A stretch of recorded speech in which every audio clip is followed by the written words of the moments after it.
अल्हम्दुलिल्लाह नहमदुहु व नस्तईनुहु व नस्तगफिरुहु व नुमिनु बिही व नतवक्कलु अलैहि व नऊज़ु बिल्लाहि मिन शुरूरि अनफुसिना व मिन सय्यिआति अमालिना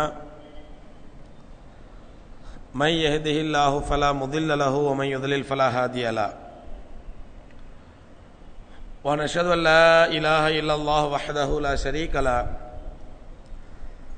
व नशहदु अन्न सय्यदना नबिय्यना मौलाना मुहम्मदन अब्दुहु व रसूलुहु अम्मा बाद फ़क़द क़ाल अल्लाहु तआला फ़िल क़ुरआनिल अज़ीम वल फ़ुरक़ानिल मजीद फ़अऊज़ु बिल्लाहि मिनश शैतानिर रजीम बिस्मिल्लाहिर रहमानिर रहीम क़ुल इन कुन्तुम तुहिब्बुनल्लाह फ़त्तबिऊनी युहिब्बुकुमुल्लाहु यग़फ़िर लकुम ज़ुनूबकुम वल्लाहु गफ़ूरुर रहीम। वक़ाल नबीना अलैहिस्सलातु वस्सलाम ला युमिनु अहदुकुम हत्ता तकूना हवाहु तबअन लिमा जिअतु बिही औ कमा क़ाल अलैहिस्सलातु वस्सलाम। கண்ணியத்திற்கும் மரியாதைக்கும் உரிய பெரியோர்களே, சகோதரர்களே, தாய்மார்களே, அளவற்ற அருளாளனும் நிகரற்ற அன்புடையனுமாகிய எல்லாம் வல்ல அல்லாஹ் ரப்புல் ஆலமீன் இந்த உலகத்திற்கு இறுதி நபியாகவும் இறுதி வேதமாகவும் இறுதி மார்க்கமாகவும் இஸ்லாத்தையும் எம்பெருமானார் ஸல்லல்லாஹு அலைஹி வஸல்லம் அவர்களையும் அருள்மறை குர்ஆனை வேதமாகவும் நமக்கு வழங்கியிருக்கின்றான். அல்லாஹ் சுப்ஹானஹு வ தஆலா ஒரு அற்புதமான வேதத்தை நமக்கு வழங்கி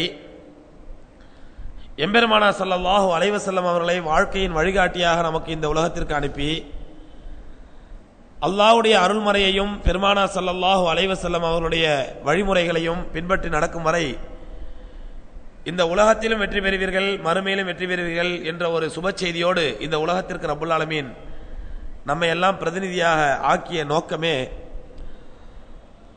ஒரு அற்புதமான இஸ்லாமிய நாகரிகத்தை, ஒரு இஸ்லாமிக் சிவிலைசேஷனை இந்த உலகத்திற்கு உருவாக்கி தர வேண்டும்.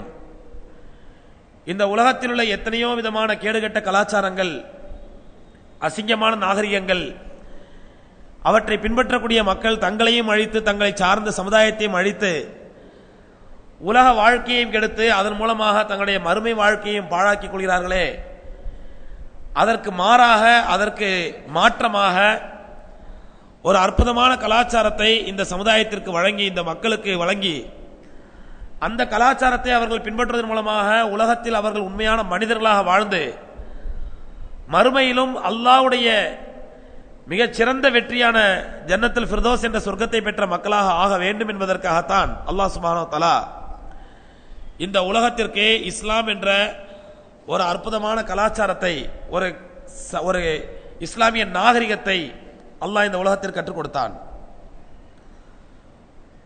அன்பு சகோதரர்களே, இன்று உலகளாவிய அளவிலே இஸ்லாத்திற்கு எதிராக இருக்கக்கூடிய அமைப்புகள், இஸ்லாத்திற்கு எதிராக செயல்படக்கூடிய இயக்கங்கள் அல்லது இஸ்லாத்தை அழிப்பதற்காக துடிக்கக்கூடிய இஸ்லாமிய எதிர்ப்பு சக்திகள், அவை அனைத்தின் நோக்கமே இஸ்லாத்தினுடைய கொள்கையின் மீதோ அல்லது இஸ்லாத்தை முஸ்லிம்கள் வழிபடக்கூடிய அல்லாஹ்வின் மீதோ அல்லது முஸ்லிம்கள் பின்பற்றக்கூடிய எம்பெருமானார் ஸல்லல்லாஹு அலைஹி வஸல்லம் அவர்கள் மீது தனிப்பட்ட வெறுப்போ அல்ல. மாறாக இஸ்லாமிய எதிரிகளுடைய ஒட்டுமொத்த வெறுப்பும் எதன் மீது, யார் மீது என்றால், முஸ்லிம்கள் பின்பற்றுவதற்காக அல்லாஹ்வால் வழங்கப்பட்ட இஸ்லாமிக் சிவிலைசேஷன் என்று சொல்லக்கூடிய இஸ்லாமிய நாகரிகத்தின் மீதுதான் அவர்களுடைய ஒட்டுமொத்த எதிர்ப்பும் ஒட்டுமொத்த வெறுப்பும். இந்த இஸ்லாமிய நாகரிகம் உலகத்தில் இருக்கும் வரை, முஸ்லிம்கள் பின்பற்றக்கூடிய இந்த இஸ்லாமிக் கல்ச்சர் என்று சொல்லக்கூடிய இந்த அழகான இஸ்லாமிய நாகரிகம், இஸ்லாமிய கலாச்சாரம் மக்களுக்கு மத்தியில் இருக்கும் வரை நம்முடைய கேடுகட்ட அசிங்கமான மேற்கத்திய கலாச்சாரங்கள் மக்களிடத்தில் எடுபட்டு போய்விடும், காணாமல் போய்விடும். ஆகவே நம்முடைய கலாச்சாரத்தை, மேற்கத்திய கலாச்சாரத்தை, வெஸ்டர்ன் கல்ச்சர் என்று சொல்லக்கூடிய இந்த மேற்கத்திய கலாச்சாரத்தை மக்களுக்கு மத்தியிலே திணிக்க வேண்டும் என்றால் இவர்கள் பின்பற்றக்கூடிய ஒரு அற்புதமான இஸ்லாமிய கலாச்சாரத்தை இவர்களிடத்திலிருந்து அப்புறப்படுத்தினால்தான் நம்முடைய கலாச்சாரத்தை திணிக்க முடியும் என்ற ஒரே நோக்கத்தினால்தான் அவர்கள் இஸ்லாமிய கலாச்சாரத்திற்கு எதிராக ஒரு மிகப்பெரிய போரை அன்றிலிருந்து இன்று வரை உலகளாவிய அளவில் நடத்தி கொண்டிருக்கிறார்கள். சாமுவேல் ஹண்டிங்டன் என்று சொல்லக்கூடிய மிக பிரபலமான ஒரு வரலாற்று ஆய்வாளர் அல்லது வரலாற்று அரசியல்வாதி, அவர் அந்த சாமுவேல் ஹண்டிங்டன் தன்னுடைய கிளாஷஸ் ஆஃப் சிவிலைசேஷன் என்ற நூல், மிக பிரபலமான நூலிலே எழுதுகின்றார், உலகத்தில் எத்தனை சிவிலைசேஷன், எத்தனை நாகரிகங்கள் உருவானதோ, கிரேக்க நாகரிகத்திலிருந்து, சிந்து சமவெளி நாகரிகத்திலிருந்து, ஹிந்து நாகரிகத்திலிருந்து, அல்லது ஆர்த்தோடாக்ஸ் என்று சொல்லக்கூடிய கிறிஸ்தவர்களுடைய ஒரு பிரிவினுடைய நாகரிகத்திலிருந்து, அல்லது யூதர்களுடைய நாகரிகத்திலிருந்து எத்தனை விதமான நாகரிகங்கள் உலகத்தில் உருவானதோ அத்தனை நாகரிகங்களுக்கும் எதிரான நாகரிகம் இஸ்லாமிய நாகரிகம். ஏனென்றால் இந்த இஸ்லாம் தான் மற்ற எல்லா நாகரிகங்களுக்கும் ஒரு எதிர்ப்பான கொள்கையை உலகத்தில் அறிமுகப்படுத்தியது. மற்ற நாகரிகங்கள் ஒன்றுக்கொன்று இணையக்கூடியவை, மிங்கிலாகக்கூடியவை. ஆர்த்தடாக்ஸ் சிவிலைசேஷன் என்று சொல்லக்கூடிய கிறிஸ்தவர்களுடைய ஒரு கலாச்சாரமாக இருந்தாலும், அல்லது ஜியோனி சிவிலைசேஷன் என்று சொல்லக்கூடிய யூதர்களுடைய கலாச்சாரமாக இருந்தாலும், நாகரிகமாக இருந்தாலும், அல்லது சிந்து சமவெளி நாகரிகமாக இருந்தாலும், மெசபடோமிய நாகரிகமாக இருந்தாலும், இந்துக்கள் நாகரிகமாக இருந்தாலும், இவையெல்லாம் ஒன்றுக்கொன்று ஒத்து போகக்கூடியவை, ஒன்றுக்கொன்று மிங்கிலாகக்கூடியவை. இந்த நாகரிகம் அந்த நாகரிகத்தை ஏற்றுக்கொள்ளும், அந்த நாகரிகம் இந்த நாகரிகத்தை ஏற்றுக்கொள்ளும்.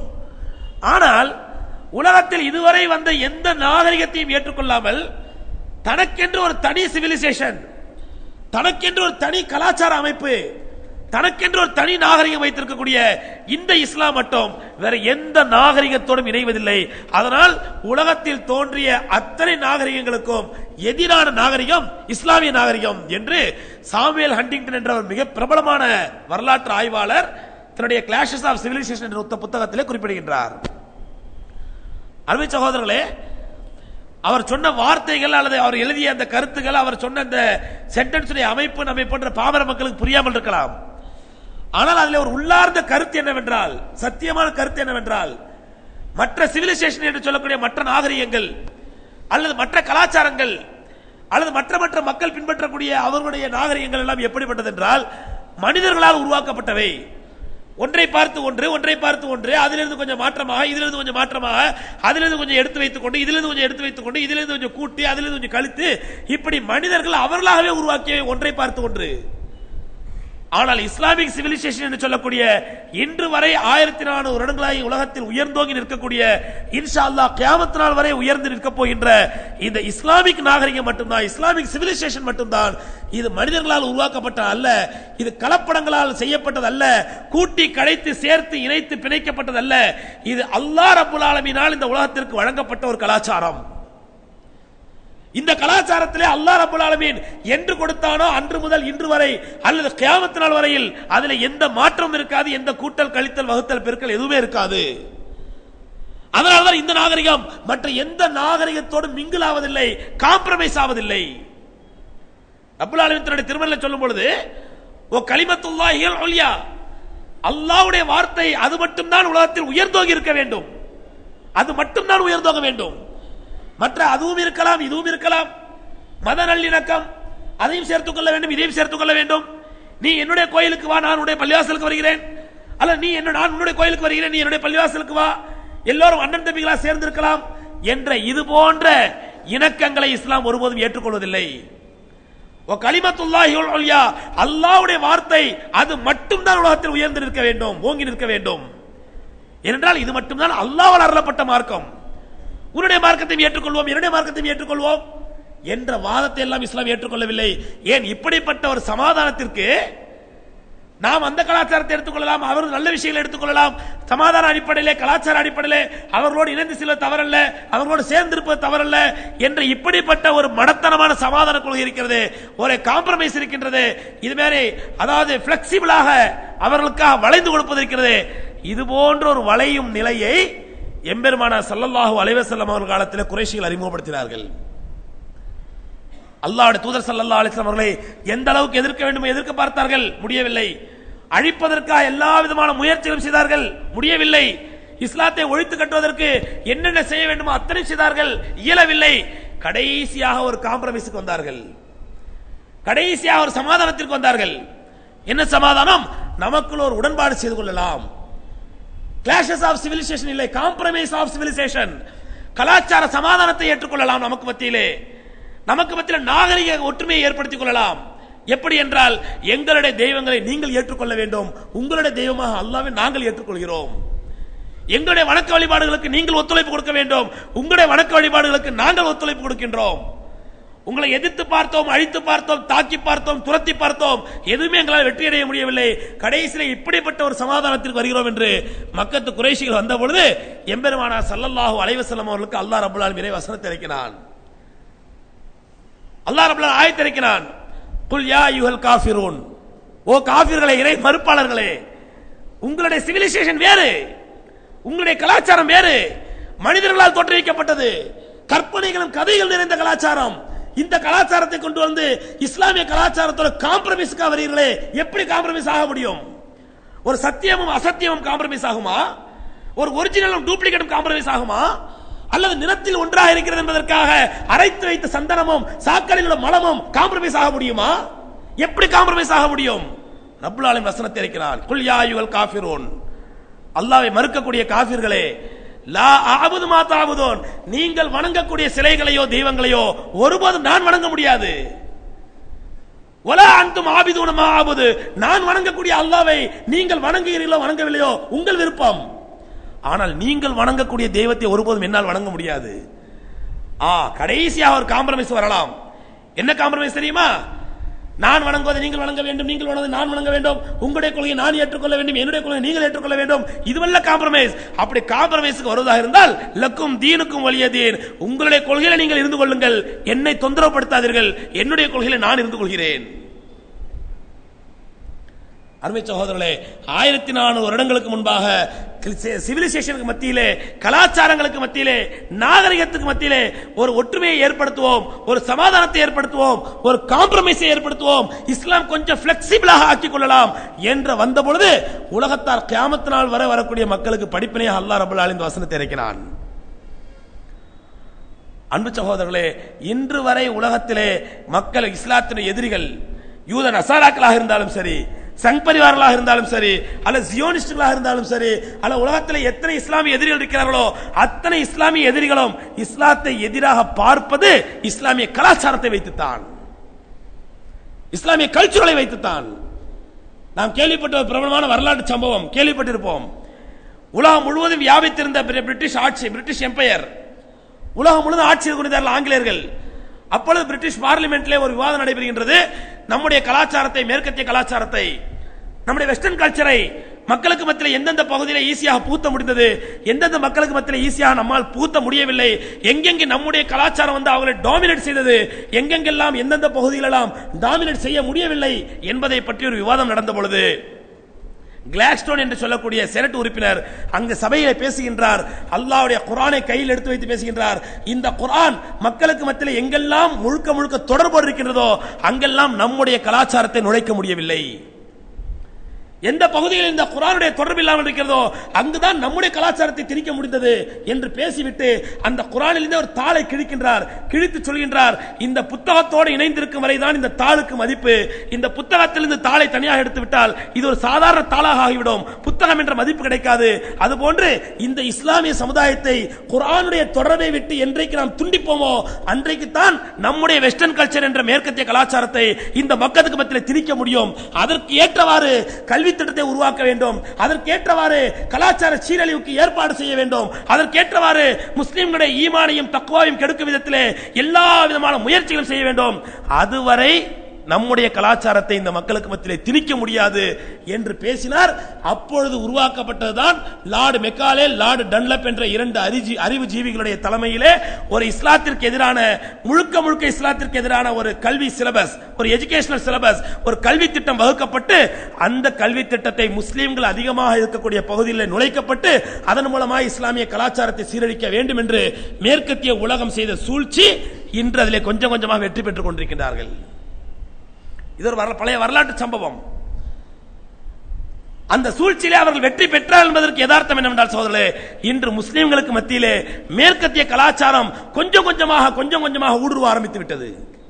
எம்பெருமானார் கண்மணி நாயகம் ரசூலே கரீம் ஸல்லல்லாஹு அலைஹி வஸல்லம் அவர்கள் கற்றுக் கொடுத்த ஒரு அற்புதமான இஸ்லாமிக் கல்ச்சர், அவர்கள் விட்டு சென்ற ஒரு அற்புதமான இஸ்லாமிக் சிவிலைசேஷன், அவர்கள் விட்டு சென்ற ஒரு அற்புதமான இஸ்லாமிய நாகரிகம் இன்று முஸ்லிம்களுக்கு மத்தியிலே கொஞ்சம் கொஞ்சமாக எடுபட ஆரம்பித்து விட்டன, தொலைந்து போக ஆரம்பித்து விட்டன.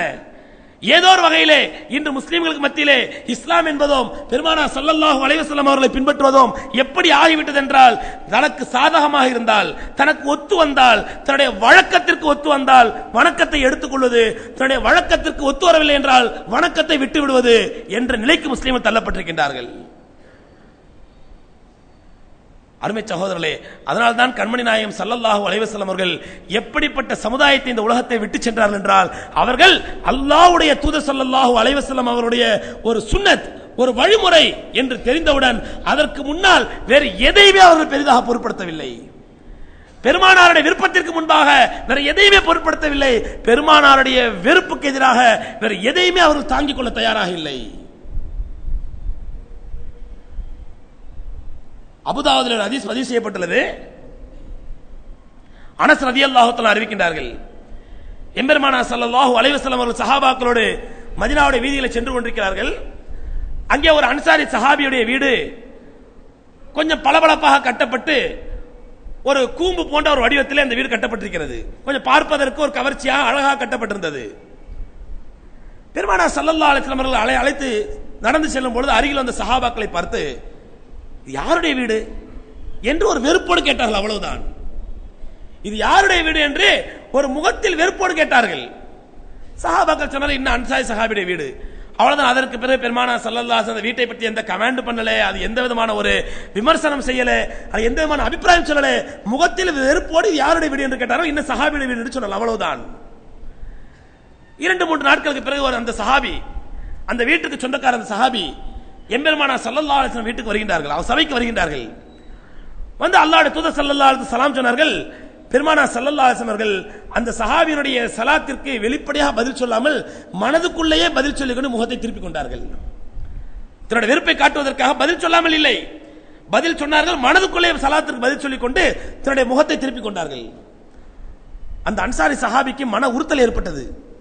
கடுமையான மனவேதனை ஏற்பட்டு தனக்கு தெரிந்த தன்னுடைய நண்பர்கள் சஹாபி எடுத்து கேட்டார்கள், என்ன காரணம்? பெருமானார் ஸல்லல்லாஹு அலைஹி வஸல்லம் எப்ப நான் சலாம் சொன்னாலும் வாய் நிறைய மனம் நிறைய சலாம் பதில் சொல்வார்கள், ஆனா இன்னைக்கு நான் சலாம் சொல்லும் பொழுது மனசுக்குள்ளேயே சொல்லிக்கொண்டு முகத்தை திருப்பிக் கொண்டார்களே, என்ன காரணம் என்று கேட்ட பொழுது அந்த சஹாபிகள் சொன்னார், ஒண்ணுமில்லை, 2 நாளைக்கு முன்னாடி வரும்போது உன்னுடைய வீட்டை பார்த்தார்கள், வெறுப்போடு கேட்டாங்க யாருடைய வீடுன்னு சொல்லி, நாங்க உங்க வீடுன்னு சொன்னோம், அவ்வளவுதான், வேற என்ன காரணமோ தெரியல, இதுதான் நடந்தது என்று சொன்னார்கள்.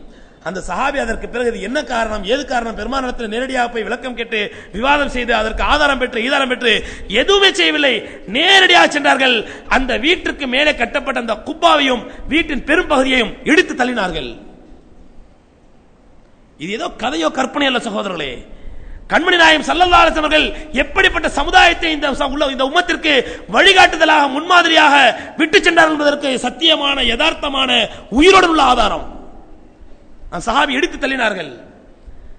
பிறகு ஒரு சில நாட்களுக்கு பிறகு பெருமானார் ஸல்லல்லாஹு அலைஹி வஸல்லம் மறுபடியும் அந்த பாதையில் செல்லும் பொழுது அவர்கள் ஏற்கனவே பார்த்த அந்த வீடும் அந்த வீட்டுக்கு மேல அந்த குப்பா போன்ற அந்த டூம் பகுதியும் இடிக்கப்பட்டிருப்பதை பார்த்து கேட்டார்கள், எதற்கு, யார் இடித்தது? சஹாபி சொன்னாங்க, யார சொல்ல வந்து கேட்டாங்க, நீ சலாம் சொல்லல, முகத்தை திருப்பிக்கிட்டீங்க, அதனால சாந்தம் அவர் தான் இடிச்சினார் போல தெரியுது. எம்பெருமானார் ஸல்லல்லாஹு அலைஹி வஸல்லம் அவர்கள் அந்த இடித்ததை பார்த்தவுடன் சொன்னார்கள், அமா இன்ன குல்ல பினாயின், அமா இன்ன குல்ல பினாயின் வபாலுன் அலா சாஹிபிஹி இல்லா மாலா புத்த மின்ஹு. எந்த ஒரு கட்டடமுமே கற்களாலும் செங்கலாலும் சிமெண்டாலும் கட்டப்படும் எந்த ஒரு கட்டடமே அந்த கட்டடத்திற்கு சொந்தக்காரருக்கு அது ஒரு சோதனையாகத்தான் இருக்கும், அவருக்கு தேவையான அளவே தவிர. அதாவது தனக்கு தேவையான அளவை விட பெரிய பெரிய வீடுகள் கட்டுவது, பெரிய பெரிய பங்களாக்கள் கட்டுவது, பெரிய பெரிய குப்பாக்கள் வைப்பது, தேவையான அளவை விட 2 கணவன் மனைவி வசிக்கக்கூடிய ஒரு வீட்டுக்கு 10 ரூம்கள் வைப்பது, 4 பாத்ரூம்கள் வைப்பது, தேவைக்கு அதிகமாக கட்டுவது, பெருமைக்காக பந்தாவுக்காக, இவையெல்லாம் அவருக்கு ஒரு காலத்தில் சோதனையாகவும் வேதனையாகவும் தான் இருக்கும் என்பதற்காகத்தான் என்னுடைய வெறுப்பை காட்டினேன் என்று சொல்லிவிட்டு அந்த இடித்த சஹாபிக்கு யர்ஹமுல்லாஹ், அல்லாஹ் அவருக்கு அருள் செய்வானாக என்று துஆ செய்தார்கள். அபூதாவூதிலே பதிவு செய்யப்பட்ட ஹதீஸ். எதற்காக சொல்கின்றார் சகோதரர்களே? எம்பெருமானார் ஸல்லல்லாஹு அலைஹி வஸல்லம் சஹாபாக்களை அப்படித்தான் வார்த்தெடுத்தார்கள். இஸ்லாமிய கலாச்சாரத்திற்கு ஒத்து வருபவர்களாக அல்லாஹ்வுடைய தூதர் ஸல்லல்லாஹு அலைஹி வஸல்லம் ஒரு விஷயத்தை சொல்லிவிட்டால் அதற்கு பகரமாக அதற்கு விலையாக எதையும் ஏற்றுக்கொள்ள தயாராக இல்லாத ஒரு சமுதாயத்தை தான் எம்பெருமானார் ஸல்லல்லாஹு அலைஹி வஸல்லம் உருவாக்கினார்கள். அப்படிப்பட்ட சமுதாயமாகத்தான் இந்த இஸ்லாமிய உம்மத் இருக்க வேண்டும் என்று பெருமானார் ஸல்லல்லாஹு விரும்பினார்கள். ஆனா இன்னைக்கு சமுதாயத்தின் நிலைமை என்ன, வேதனை என்ன? மார்க்கம் தெரிந்தவர்கள் ஒரு பக்கம், மார்க்கம் தெரியாதவர்கள் ஒரு பக்கம். மாற்றாருடைய கலாச்சாரத்தை எல்லாம் தங்களுடைய கலாச்சாரமாக ஏற்றுக்கொள்ளக்கூடிய கூட்டம் ஒரு பக்கம், அல்லாஹ்வுடைய மார்க்கத்தை பற்றியே கவலைப்படாத ஒரு இளைஞர் சமுதாயம் ஒரு பக்கம், அல்லாஹ்வுடைய தீனுல் இஸ்லாத்தை பற்றியே தெரியாத ஒரு கூட்டம், அப்படி தெரியாமல் இருப்பதை விட மோசமான கூட்டம் தெரிந்ததை போன்று நடிக்கக்கூடிய ஒரு கூட்டம். இளைஞருடைய ஒரு பெரும்பகுதி அல்லாஹ்வுடைய மார்க்கமே தெரியவில்லை. அவர்கள் யார் எதை செய்தாலும் அவர்களுக்கு பின்னால் செல்வார்கள். கேட்டால் முஸ்லீம் என்று சொல்லிக் கொள்வார்கள். அது புத்தாண்டு கொண்டாட்டமாக இருந்தாலும் சரி, கடற்கரை சாலைகளிலோ அல்லது 5 ஸ்டார் ஹோட்டல்களிலோ அல்லது எங்கு நடக்கக்கூடிய அனாச்சாரங்கள், ஆபாசங்கள், அசிங்கங்கள், விபச்சாரங்கள் எதுவாக இருந்தாலும் சரி, அதிலே ஒரு பெரும் பகுதி பிள்ளைகள் முஸ்லிம் பிள்ளைகளாக இருப்பார்கள். அவர்களுக்கு எதை பற்றியும் கவலை இல்லை. அல்லாஹ்வுடைய மார்க்கம் இதை அனுமதித்திருக்கிறதா, அல்லாஹ்வுடைய தீனுல் இஸ்லாம் இதை அனுமதிக்கிறதா, அதை பற்றி எல்லாம் கவலை இல்லை. இன்னும் சில ஒரு கூட்டம் எப்படி என்றால், அல்லாஹ்வுடைய மார்க்கத்தை தெரிந்து கொண்டே தெரியாமலே தெரிந்ததை போன்று நடிப்பார்கள். அல்லாஹ்வுடைய மார்க்கத்தை ஒன்றும் தெரியாது, ஆனால் எங்களை விட்டால் அல்லாஹ்வுடைய மார்க்கத்தை யாரும் கிடையாது, நாங்கள் தான் சொர்க்கத்திலே முதல் லைன்ல நிற்கிறவங்க என்று மார்த்தொட்டிக் கொள்ளக்கூடிய கூட்டம். அவருடைய செயல்பாடுகளை பார்த்தால் முழுக்க முழுக்க இஸ்லாத்திற்கு எதிரானதாக இருக்கும். இப்படி ஒரு கூட்டம். நம்மில் இன்னும் சில பேர் எப்படி என்றால், தங்களுடைய வியாபாரத்திற்காக, அற்பமான இந்த உலக லாபத்திற்காக அல்லாஹ்வுடைய கலாச்சாரத்தை எந்த நிலைக்கும் சீரழிக்க தயாராக இருக்கின்றோம். பார்க்கின்றோம் எத்தனை முஸ்லிம் கடைகளிலே, எத்தனை முஸ்லிம் ஹோட்டல்களிலே, எத்தனை முஸ்லிம் பகுதிகளிலே கிறிஸ்துமஸுக்காக வேண்டிய, நியூ இயருக்காக வேண்டியும் மேரி கிறிஸ்துமஸ் முஸ்லிம் கடைகளிலே செய்யப்பட்டுள்ள விளம்பரம் மேரி கிறிஸ்துமஸ். அதற்கு பொருள் என்ன? உன்னுடைய கிறிஸ்துமஸை நானும் ஏற்றுக்கொள்கிறேன் வியாபாரத்திற்காக. உன்னுடைய கிறிஸ்துமஸை நீ வழங்கக்கூடிய இந்த ஷிர்கான இபாதத்தை நானும் கபூல் செய்து கொள்கிறேன், நான் அக்செப்ட் பண்ணுகிறேன். எனக்கு வியாபாரம் நடக்க வேண்டும், அவ்வளவுதான். அது எந்த வழியில் நடந்தாலும் பரவாயில்லை. யார் சொல்லிக் கொடுத்த முறை அது? அவர்களுடைய வழிபாட்டிற்கும் அவர்களுடைய இபாதத்திற்கும் அவர்களுடைய திருவிழாக்களுக்கும் நாம் ஆதரவு கொடுக்க வேண்டும், வாழ்த்து தெரிவிக்க வேண்டும். யார் சொல்லிக் கொடுத்த முறை அது?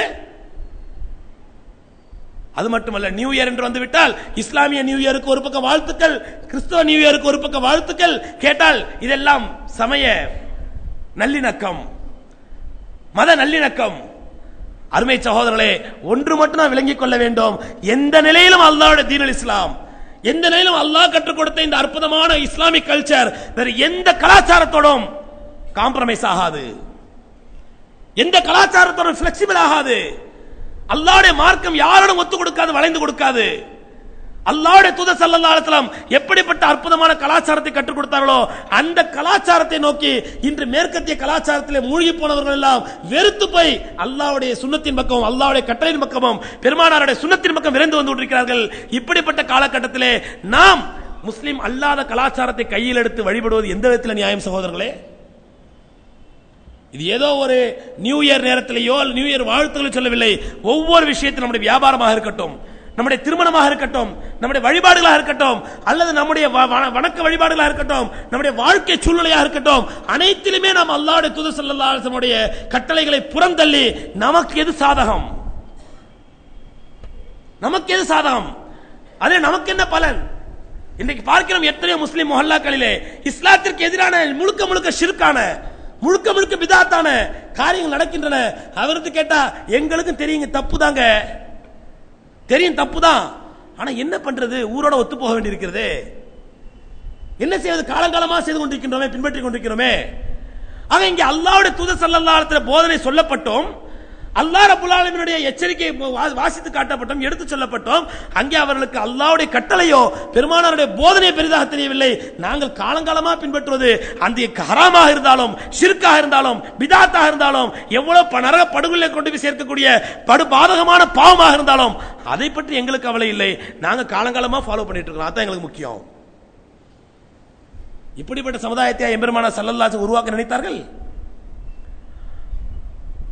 அதற்கு அம்ர் இப்னு ஆஸ் ரலியல்லாஹு அன்ஹு நினைக்கிற சஹாபி பேர் ஞாபகம் இல்லை, ஒரு விருந்திற்கு செல்கின்றார்கள். அந்த விருந்திலே உணவு பரிமாறப்படுகின்றது. அந்த உணவு பரிமாற்றத்தில் அம்ர் இப்னு ஆஸ் ரலியல்லாஹு அன்ஹு அவர்கள் எல்லாரும் மேஜையின் மீது அமர்ந்து சாப்பிடுகிறார்கள். அம்ர் இப்னு ஆஸ் ரலியல்லாஹு அன்ஹு மட்டும் ஒரு மூலையிலே துணியை விரித்து, கீழே துணியை விரித்து அங்கே அமர்ந்து சாப்பிட்டார்கள். உடனே அந்த விருந்துக்கு வந்தவர்களாம் ஓடி வந்து, நீங்கள் அல்லாஹ் ரசூலுல்லாஹ்வுடைய சஹாபி, உன்னதமான ஒரு நல்ல இஸ்லாமிய அறிஞர், ஒரு இஸ்லாமிக் ஸ்காலர், ஒரு புனிதமானவங்க, நீங்க கீழே உட்கார்ந்து சாப்பிடுறது நல்லது இல்ல, எல்லாரும் மாதிரி பெரிய பெரிய விஐபி எல்லாம் வந்திருக்காங்க, அவங்கள தப்பா நினைப்பாங்க, மேடையில் உட்கார்ந்து சாப்பிடுங்க, நாங்க மேஜையில் உட்கார்ந்து. அது அம்ர் இப்னு ஆஸ் ரலியல்லாஹு அன்ஹு சொன்னாங்க, அத்ருக்கு சுன்னத்த ஹபீபி லி ஹவுலாயில் ஹுமக்கா, உங்களுக்கு வசதி இல்லை, கீழே துணி விரிப்பதற்கு வசதி இல்லை, உட்கார்ந்து சாப்பிட இடம் இல்லை, வேற ஏதாவது காரணங்களை சொல்லுங்கள், நான் மேஜையில் உட்கார்ந்து சாப்பிடுகிறேன். ஆனால் நீங்கள் சொன்ன காரணம் என்ன? பெரிய பெரிய விஐபிகள் வந்திருக்கிறார்கள், பெரிய பெரிய முக்கியஸ்தர் வந்திருக்கிறார்கள், அவர்களுக்கு எதிராக இப்படி கீழே உட்கார்ந்து சாப்பிடுவது முறையா தெரியவில்லை, ஆகவே மேலே வாருங்கள் என்று சொல்வது அத்ருக்கு சுன்னத் ஹபீபில் ஹவுலாயில் ஹுமக்கா. இந்த மடையர்களுக்காக என்னுடைய ஹபீபுடைய சுன்னத்தை விட்டுக் கொடுக்க சொல்கிறீர்களா? இப்படிப்பட்ட ஒரு சமுதாயத்தை தான் எம்பெருமானார் ஸல்லல்லாஹு அலைஹி வஸல்லம் உருவாக்கினார்கள். அப்படி அந்த சமுதாயத்தை பின்பற்றக்கூடியவர்களாக தான் கியாமத் நாள் வரை அவர்களுடைய மனதில் இருக்க வேண்டும் என்று பெருமானார் ஸல்லல்லாஹு அலைஹி வஸல்லம் ஆசைப்பட்டார்கள். அல்லாஹ்வுடைய தூதர் ஸல்லல்லாஹு அலைஹி வஸல்லம் ஒரு கட்டளை பிறப்பித்து விட்டால் அது என்ன கட்டளை, ஏது கட்டளை, எதற்காக சொன்னால், யாருக்கு சொன்னால், எனக்கு சொன்னாலா, உனக்கு சொன்னாலா, இல்லை, அல்லாஹ்வுடைய தூதரிடத்தில் வந்த கட்டளையா, அதை முழுக்க முழுக்க பின்பற்றி நடந்தார்கள். அப்துல்லாஹ் இப்னு ரவாஹா ரலியல்லாஹு அன்ஹு ஒரு முறை தலையின் மீது ஏதோ சுமையை சுமந்து கொண்டு வருகிறார்கள் பள்ளிவாசலுக்கு வெளியிலே. பள்ளிவாசலுக்குள்ளே பெருமானார் ஸல்லல்லாஹு அலைஹி வஸல்லம் பயான் செய்து கொண்டிருக்கிறார்கள். பள்ளிவாசல் நின்று யாரையோ ஒருத்தரை பார்த்து பா ஏன் நிக்கிறீங்க, உட்காருங்க, இஜ்லிசு என்று சொன்னார்கள். உட்காருங்கள் என்று சொன்னார்கள். பெருமானாருடைய உட்காருங்கள் என்ற இந்த வார்த்தை வெளியிலே தலை சுமையோடு நின்று கொண்டிருந்த அப்துல்லாஹ் இப்னு ரவாஹா ரலியல்லாஹு அன்ஹு காதிலே விழுந்தது. உடனடியாக எங்கே நின்றாலும் அங்கே உட்கார்ந்து விட்டார்கள். அப்துல்லாஹ் இப்னு ரவாஹா ரலியல்லாஹு அன்ஹு இந்த வார்த்தை கேட்ட உடனே எங்கே நின்றார்களோ அங்கே உட்கார்ந்து விட்டார்கள். பெருமானார் ஸல்லல்லாஹு அலைஹி பிரசங்கத்தை முடித்துவிட்டு பயானை முடித்துவிட்டு வெளியே வருகிறார்கள். தலை சுமையோடு உட்கார்ந்திருக்கிறார்கள் அப்துல்லாஹ் இப்னு ரவாஹா ரலியல்லாஹு அன்ஹு. எம்பெருமானார் ஸல்லல்லாஹு அலைஹி பார்த்து கேட்டார், என்ன அப்துல்லாஹ், என்ன காரணம், ஏன் உட்கார்ந்திருக்கிறீங்க தலை சுமையோட? யார சொன்னா, நீ உட்காருங்க என்ற அந்த உத்தரவின் காதில் விழுந்தது, அப்படியே உட்கார்ந்து விட்டேன். நமக்கு இது சிறுபிள்ளைத்தனமாக தெரியலாம். ஏன் கொஞ்சம் யோசிக்க கூடாதா? உள்ளவங்களுக்கு ரசூலுல்லாஹ் சொன்னதுல சரி அது தலை சுமை இறக்கி வச்சு உட்கார கூடாதா? ஏனென்றால் நாம் எல்லாம் பெரிய வியாக்கியானவாதிகள், அறிவு ஜீவிகள், நாம் எல்லாம் அரைப்படித்தவர்கள், இதற்கெல்லாம் வியாக்கியானம் பார்த்து விளக்கம் பார்த்து நாசமா போனவர்கள். ஆனால் அந்த சஹாபாக்களுக்கு எம்பெருமானாருடைய வார்த்தைக்கு முன்னால் வேறு எதுவுமே அவர்களுக்கு பெரிதாக தெரியவில்லை. அப்படியே தலை சுமையோடு உட்கார்ந்திருந்தார் அப்துல்லாஹ் இப்னு ரவாஹா ரலியல்லாஹு தஆலா. பெருமானார் ஸல்லல்லாஹு அலைஹி வஸல்லம் கேட்டோன்னு, யார சொல்லணும், இஜ்லிசுன்னு சொன்னீங்க, உட்காருங்கன்னு சொன்னீங்க, அது என் காதல் விழுந்துச்சு, அப்படியே உட்கார்ந்துட்டேன். பெருமானார் ஸல்லல்லாஹு அலைஹி வஸல்லம் கூட அந்த அப்துல்லாஹ் இப்னு ரவாஹா ரலியல்லாஹு, இல்ல அப்துல்லாஹ் உங்களை சொல்லலையே, உள்ளதானே சொன்னேன், நீங்க எப்படி கஷ்டப்பட்டு உட்கார்ந்தீங்க என்று கேட்கவில்லை. மாறாக என்ன தெரியுமா சொன்னாங்க, ஜாதகல்லாஹ் ஹிர்ஸன் அலா தவாயியத்தில்லாஹி வ தவாயியத்தி ரசூல், நீ அல்லாஹ்வுக்கும் அல்லாஹ்வுடைய தூதருக்கும் கட்டுப்பட வேண்டும் என்ற இந்த பேராசையை அல்லாஹ் உனக்கு அதிகப்படுத்துவானாக. உன்னுடைய பேராசை, அல்லாஹ் கட்டுப்பட்டு நடக்க வேண்டும், அல்லாஹ்வுடைய தூதருக்கு கட்டுப்பட வேண்டும் என்ற இந்த பேராசையை அல்லாஹ் உனக்கு அதிகப்படுத்தி தருவானாக என்று பெருமானார் ஸல்லல்லாஹு அலைஹி வஸல்லம் துஆ செய்தார்கள். ஆகவே அருமை சகோதரர்களே, கண்மணி நாயகம் ஸல்லல்லாஹு அலைஹி வஸல்லம் அவருடைய சுன்னத்துகளை நம்முடைய வாழ்க்கையில் பின்பற்றுவதுதான் அது அருமையான உண்மையான இஸ்லாமிய கலாச்சாரம். இல்லை என்றால் கலாச்சார சீரழிவுகளுக்கு நாமே ஆளாகி கொண்டிருக்கிறோம். நாளுக்கு நாள் நம்மை அறியாமலே ஆளாகி கொண்டிருக்கின்றோம். நம்முடைய பெருமானார் ஸல்லல்லாஹு அலைஹி வஸல்லம் அவருடைய ஒரு சுன்னத்தான நடைமுறை, இது அருமை தூதர் ஸல்லல்லாஹு கற்றுக் கொடுத்த ஒரு அழகான இஸ்லாமிய கலாச்சாரம் என்று சொல்லப்பட்டால் அதற்கு 1008 ஆதாரங்கள் என்ன, அதற்கு நுட்டி என்ன, நொசுக்கு என்ன, அதை எப்படியெல்லாம் அவாய்ட் பண்ணலாம், எப்படியெல்லாம் அதை மீறலாம் என்றுதான் இன்று ஆராய்ச்சிகள் நடந்து கொண்டிருக்கின்றன. ஆனால் சத்திய சஹாபாக்கள் பெருமானார் மீது வைத்திருந்த உண்மையான பாசம், உண்மையான அன்பு அவர்களை அல்லாஹ்வுடைய தூதருக்கு கட்டுப்பட்டவர்களாக ஆக்கியது. அப்படிப்பட்ட கட்டுப்பட்ட சமுதாயத்தை தான் கட்டி எழுப்ப பெருமானார் ஸல்லல்லாஹு அலைஹி விரும்பினார்கள். அப்படிப்பட்ட சமுதாயத்தை தான் மறுமையிலே சொன்னார்கள், என்னுடைய சிபாரிசுக்கு தகுதியான மக்கள். நாளை கியாமத் நாளிலே ஹவுதுல் கௌசர் தடாகத்தில் நான் நின்று கொண்டிருப்பேன். அப்பொழுது என்னுடைய உம்மத்தினர் எல்லாம் வருவார்கள், வந்து என்னுடைய கரங்களால் ஹவுதுல் கௌசர் தடாகத்தில் நீர் வாங்கி பருவார்கள். அந்த நேரத்திலே என்னுடைய உம்மத்தினர் ஒரு கூட்டம் வரும், அந்த கூட்டத்தை மட்டும் மலக்குமார்கள் தடுத்து விடுவார்கள். நான் கேட்பேன், மலக்குமார்களே அவர்களும் என்னுடைய உம்மத்தினர் தானே, ஏன் தடுத்தீர்கள் என்று கேட்கும் பொழுது மலக்குமார்கள் சொல்வார்கள், யார் ரசூலல்லாஹ் இவர்களும் உங்களுடைய உம்மத்தினர் தான், இன்னகலா தஅலமு மா ஹதஸு பாதக, ஆனால் நீங்கள் கொண்டு வந்து கொடுத்த இந்த அற்புதமான தீனுல் இஸ்லாம் என்ற மார்க்கத்தை உங்களுக்கு பிறகு எப்படியோ மாற்றி விட்டார்கள். இவர்கள் என்னென்னமோ சிதைத்து விட்டார்கள், அல்லாஹ்வுடைய அற்புதமான கலாச்சாரத்தை சீரழித்து விட்டார்கள். இவர்களுக்குமா நீங்கள் உங்கள் கையால் தண்ணீர் தரப்போகிறீர்கள் சொன்னவுடன் எம்பெருமானார் ஸல்லல்லாஹு மஹலன் மஹலன், என்னை விட்டு தூர செல்லுங்கள் தூர செல்லுங்கள் என்று தடுத்து விடுவார்கள். இது அல்லாஹ்வுடைய தூதர் ஸல்லல்லாஹு அலைஹி வஸல்லம் அவர்களே சொல்கிறார்கள். சஹீஹ் முஸ்லிமிலே பதிவு செய்யப்பட்ட ஹதீஸ். அருமை சகோதரர்களே, அந்த நிலையை விட்டு அல்லாஹ் நம்ம எல்லோரையும் பாதுகாப்பானாக. பெருமானாருடைய சுன்னத்துகளை பின்பற்றக்கூடிய சத்திய மார்க்கத்தை பின்பற்றக்கூடிய மக்களாக அல்லாஹ் நம்ம அனைவரையும் ஆக்கியருள்வானாக. இஸ்லாமிய கலாச்சாரத்தை போற்றி பாதுகாக்கக்கூடிய மக்களாக ஆக்கியருள்வானாக. கலாச்சார சீரழிவுக்கு துணை போகக்கூடிய கூட்டத்தை அல்லாஹ் நம்மை பாதுகாப்பானாக. வாஹிர் தாவான் அல்ஹம்துலில்லாஹி ரப்பில் ஆலமீன்.